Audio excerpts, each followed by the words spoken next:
making the turn to Saga, you guys have this focus, right, which is gaming, the metaverse, bringing on 1,000 chains to the multiverse, I think you call it. The multiverse, yeah. So talk about why that focus, and how do you approach that? Like, what's the thing that you specialize for that gaming industry? Or like, in other words, what does the gaming industry require that's different to, let's say, DeFi, for example? Yeah, absolutely. So I would say that when we first determined that we were going to go after gaming and entertainment, it was really from a functional perspective. So Saga is, for those of you who don't know, Saga is a chain to launch chains. We allow developers to automatically get onto their own dedicated chains. And when we were first thinking through our go-to-market strategy early last year, we asked ourselves who badly needs this infrastructure. In our humble opinion, anyone could benefit from this kind of infra, but who really, really needs it in order for their application to even function at a minimal level? And it really was in gaming and entertainment. So in DeFi, you have relatively lower transaction volumes, but the transactions themselves are relatively high in value. And so in terms of congestion, throughput issues, as well as high and variable gas fees, you don't mind as much because that's not the point of the applications and why you participate in DeFi. However, in gaming and entertainment, it's entirely flipped. So gaming and entertainment is fundamentally not about financial returns. I don't think that crypto fundamentally changes that at all. It is about the user experience. It's about having fun.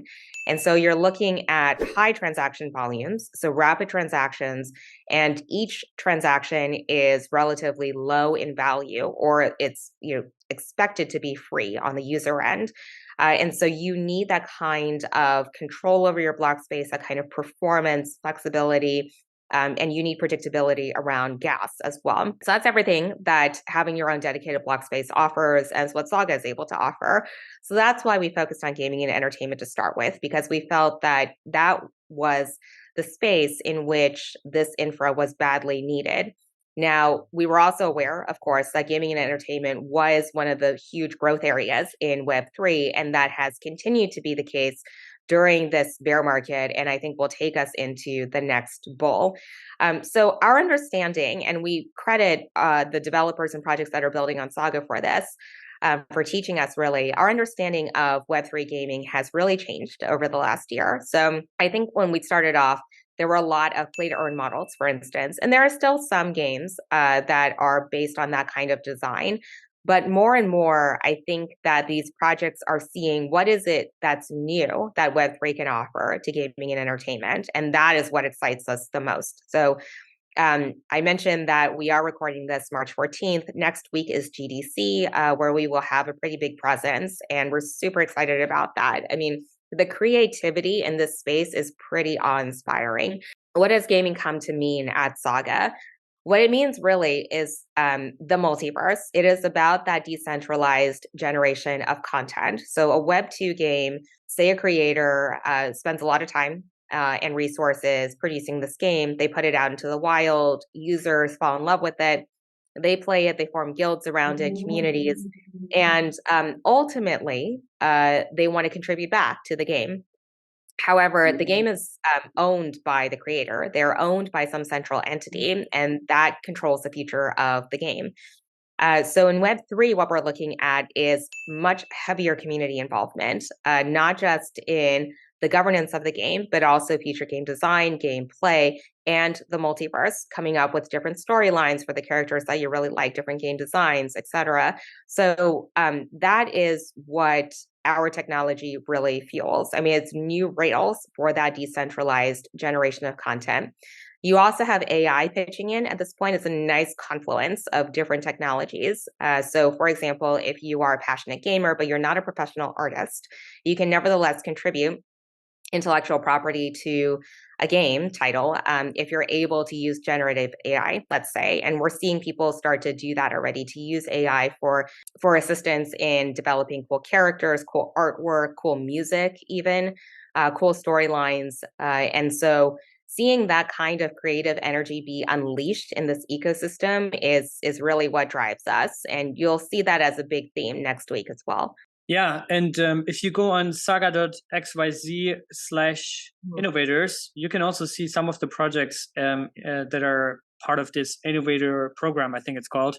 And there a lot of them are actually games, right? So can you talk a little bit about this innovators program? What type of projects are there? Are these like projects that are being built from scratch, or is it also projects that are migrating? Or so the Saga Innovator Program in many ways is the heart and soul of what we do at Saga.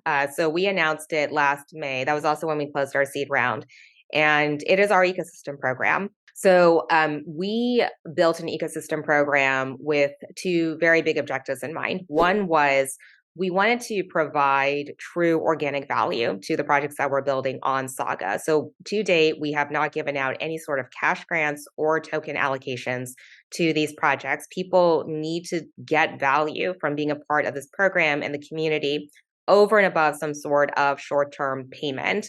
And that is honestly how you build that robustness in the community and that longevity. The second big piece was for a lot of other layer one protocols, when they think about ecosystem, they think about getting as much people building on that protocol as possible. Most of the time, these projects don't have relationships with one another. And so they all relate to the core team and the base protocol, but they don't relate to one another. And for us, because we're noticing that there are a lot of games on here, there are a lot of NFT projects, and then there are projects that are providing tooling for those applications. Everyone needs to work together. Everyone can benefit from working together. And so one of the big things that we've emphasized at the Innovator Program is actually forming those relationships between the people who are building on Saga so that they can ultimately help each other out. And the ecosystem becomes much stickier as a result. So to date, the Saga Innovator Program sets a target of about 55 projects per quarter in terms of acquisition. We have basically just closed cohort 3 of the Innovator Program, which puts us at 166 projects that are building on Saga. By the time we launch mainnet later this year, around Q3, Q4 timeframe, we'll have 300 projects on here. Vast majority are games, game platforms, game studios.